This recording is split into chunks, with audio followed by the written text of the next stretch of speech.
Алдымен каналыма тіркеліп қоңыраушаны басуды ұмытпаңыз.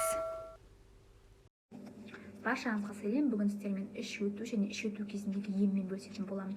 Жалпы іш өту дегеніміз үлкен дәреттің сұйық және де күніне 3 реттен көп болуымен және құсумен, іш аймағында ауру сезіммен, кейде температураның көтерілуімен сипатталатын жедел жұқпалы ауру. Іш өту негізі екі себептен болады. Бірінші тағамды қолдану болса, екінші инфекциялар, яғни вирусты инфекциялардың салдарынан. Ол үшін не істеуіміз керек? Ол үшін сырттан үйге кірген кезде міндетті түрде қолымызды сабындап жууымыз керек. Екінші, жемістерді, көкөністерді жақсылап жуып жеуіміз керек. Үшінші, жануар өнімдерін толық пісіріп, қайнатып жеу арқылы алдын алуға болады. Іш өту кезде біз неден қорқамыз? Әсіресе балаларда сұйықтықты жоғалтуынан, яғни сусызданудан қорқамыз. Балаларда сусыздану тез дамиды. Сондықтан да баланың іші өтті ме сразу құрамында глюкоза, натрий, калий, хлор бар сұйықтықты беруіміз керек. Яғни бұл кезде бізге ең бірінші есімізге түсетін ол регидрон. Регидронды бермес бұрын оның сыртында инструкциясын қарауымыз керек. Яғни осмостық қысымы деген жерді.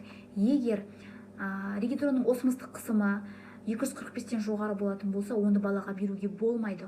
Ол керісінше баладағы іш өтуді ары қарай үдетіп жіберуі мүмкін. Сондықтан да осмостық қысымы 245-тен төмендерді беруіміз керек. Ол қандай препараттар? Регидрон био деген препарат, биогая орс деген препарат, адиарин, гидровит деген препараттар. Міне бұл препараттардың осмостық қысымы 245-тен төмен балаға беруге болатын ең оңтайлы препараттар болып табылады. Яғни бермес бұрын инструкциясын оқып, жақсылап дайындап беріп. Мысалы, регидрон био деген препараттың дайындалу жолын айтайын. А және Б деген екі сашеден тұрады.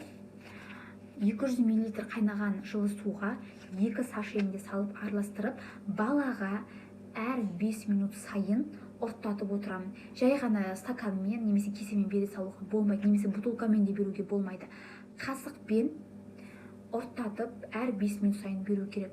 Сонда біз сусыздануды болдырмаймыз, сусызданудың алдын аламыз.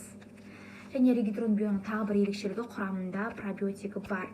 Сондықтан да іш өту кезіндегі ең жақсы көмектесетін препараттардың бірі осы.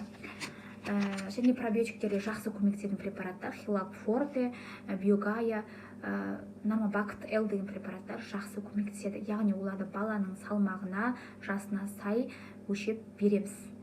Енді іш өту кезде тағы бір көмектесетін препараттар Энтероскел, Смекта деген сияқты препараттар. Іш өту кезде қай кезде 103-ті шақыруымыз керек? Біріншіден, баланың үлкен дәретінде қан болатын болса, екінші, бала су ішуден мүлде бас тартатын болса, онда 103-ке звондауымыз керек.